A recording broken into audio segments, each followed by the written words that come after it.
কোনো ধরনের যাচাই বাছাই না করে পুলিশের কোনো জবানবন্দি না নিয়ে এনসিপির মুখ্য সমন্বয়ক উত্তরাঞ্চলের সার্জিস আলম তার ফেসবুক স্ট্যাটাসে 10টা-2-এ একটি পোস্ট করেন যে বিএনপির এক চাঁদাবাজি নেতাকর্মীদের কারণে এই হত্যাকাণ্ডটি ঘটেছে।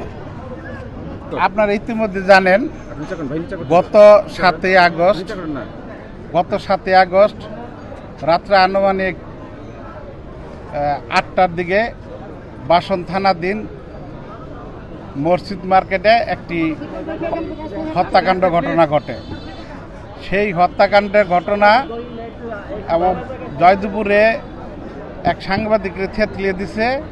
সেই ঘটনার প্রেক্ষিতে এনসিপির মুখ্য সমন্বয়ক উত্তরাঞ্চলের সার্জিস আলম তার ফেসবুক স্ট্যাটাসে 10টা-2-এ একটি ফেসবুকে পোস্ট করেন যে বিএনপির এক চাঁদাবাজি নেতাকর্মীদের কারণে এই হত্যাকাণ্ডটি ঘটেছে।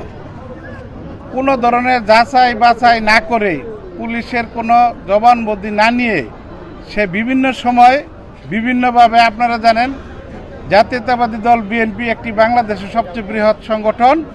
এই সংগঠনকে হেয় প্রতিপন্ন করার জন্য সবসময় সে এই ধরনের বিভিন্ন বিবৃতি এবং স্ট্যাটাস দিয়ে থাকেন।